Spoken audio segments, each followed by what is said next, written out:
So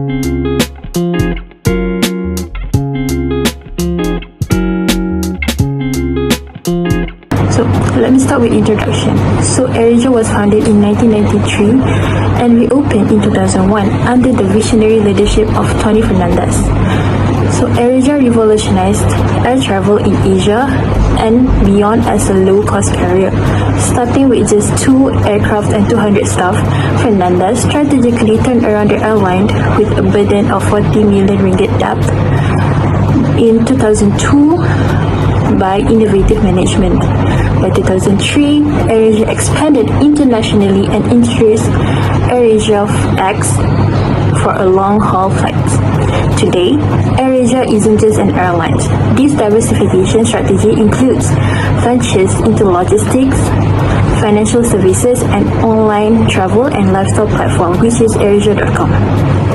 Creating a synergistic ecosystem that enhances customer loyalty and broadens revenue streams. Their success is powered by cutting-edge technology, including AI and big data, enhancing customer experience and operational efficiency. With features like easy booking, automatic check-in, and customized travel services, AirAsia has established itself as a tech-savvy airline. Now, I want to talk about the economy concept faced by AirAsia. The first one is scarcity. AirAsia experienced scarcity through what type of seat need to add in the fleet. If AirAsia want to add 50 premium seats, they have to sacrifice 100 economy seats. But they cannot add 70 premium seats with only sacrifice 100 premium seats because they don't have enough spaces. Unless they sacrifice more economy seats to add 70 premium seats, that's what we call scarcity. The second one is choices. AirAsia must decide to choose a flight to Bali or flight to New Jersey for their new routes. They need to forego either of those to maximize the profits. Third one is opportunity cost. AirAsia need to decide to buy either Boeing 747 planes that can travel between continents or a Airbus A320neo small medium aircraft that travel within Southeast Asia region. They need to choose based on high demand route and sacrifice the best alternative to maximize the profits. AirAsia. The first one is what to produce. Should they add more premium seats or more economy seats? They need to consider society demand and the availability of resources. The second one is how to produce. Should add more aircraft for the service or increases the efficiency of management. The third one is for whom to produce. Like should they target more to the lower income or more to the higher incomes? And lastly is how much to produce.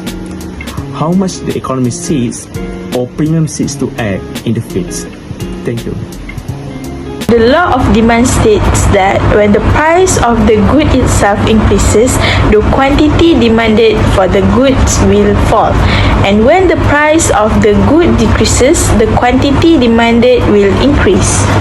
As an example, demand for AirAsia ticket will increase as more people plan to travel during peak travel season, such as holidays, school holidays, and several festivals.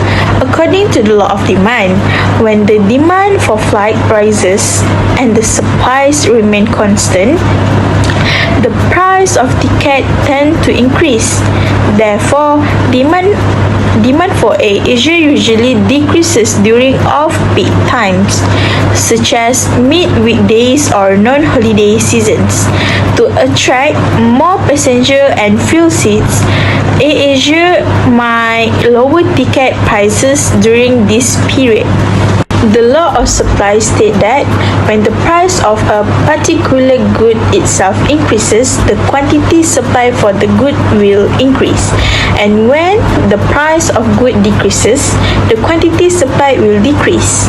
As an example, according to the law of supply, if AirAsia expects higher demand of flights during peak travel seasons, such as holidays or special events, it may increase the number of flights available. this increase in supply can help meet the higher demand, potentially stabilizing ticket prices. Conversely, during off-peak seasons, AirAsia might reduce the number of flights to avoid operating below capacity, which help maintain higher ticket prices despite lower demand. Assalamualaikum and hi. I am here to explain the concept of elasticity. What is elasticity? Elasticity measures how responsive buyers and sellers are to change in a single variable such as price. There are two concepts of elasticity: elasticity of demand and supply. Elasticity of demand consists of three elements, which is price elasticity, income elasticity, cross elasticity. Meanwhile, there is only one elasticity of supply, which is price elasticity. Let's explain a little bit about demand plus elasticity of price. Firstly, when we talk about price, of course, it associates with the price change. It measures the degree of responsiveness of the quantity demanded to a particular good.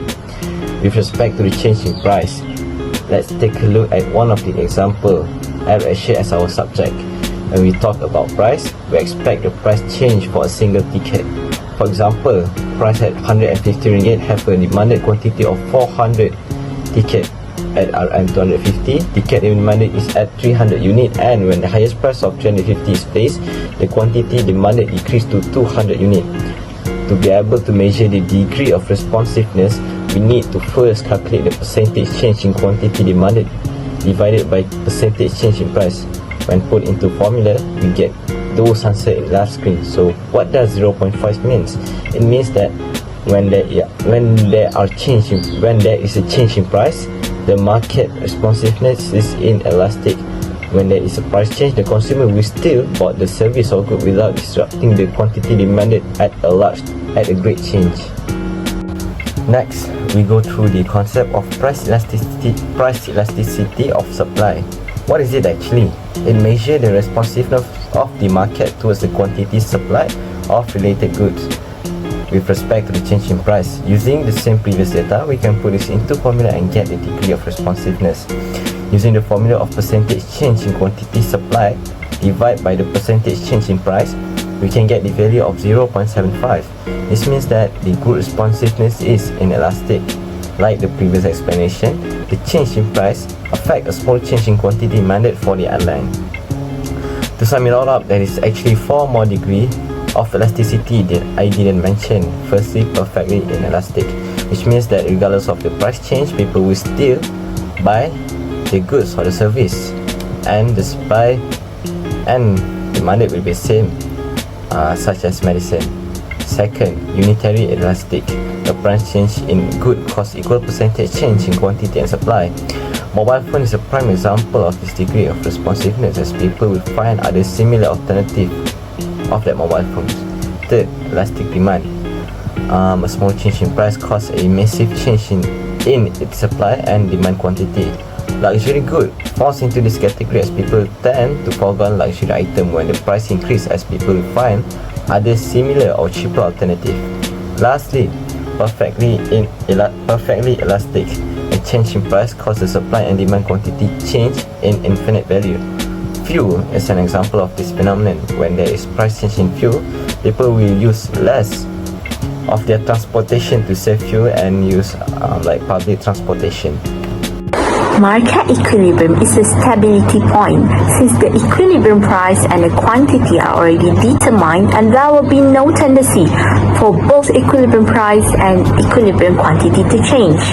The equilibrium quantity is achieved when the demand curve DD intersects with the supply curve SS, which means the market equilibrium is a demand equal to supply. In this AirAsia, the demand factor that we can see is the price of tickets, and the supply factor we can see is the operational cost. Next, we're gonna go for the government intervention. There's 4 government interventions that we learn. First is the imposition of taxes. Second is subsidies. Third is minimum price. And last but not least is a maximum price. In AirAsia, we can see the imposition of taxes. From all the data we have collected, it shows that AirAsia is a company that obeys all applicable laws and regulations. AirAsia also aims to support the nation's economic growth. This shows demand less elastic than supply, which means consumer pay more than producer. To conclude, AirAsia's success hinged on mastering supply and demand dynamics, making air travel affordable and accessible while ensuring operational efficiency and leveraging technology. Despite initial financial challenges, AirAsia has emerged as a leader in the aviation sector, epitomizing their motto, "Now everyone can fly." Stunning demand, where lower prices increase consumer interest, and supply, where higher prices stimulate availability, highlights AirAsia's strategic approach in a competitive market. In conclusion, our journey into microeconomics, guided by our lecturer, has enriched our understanding from start to finish. Thank you for your insight and support.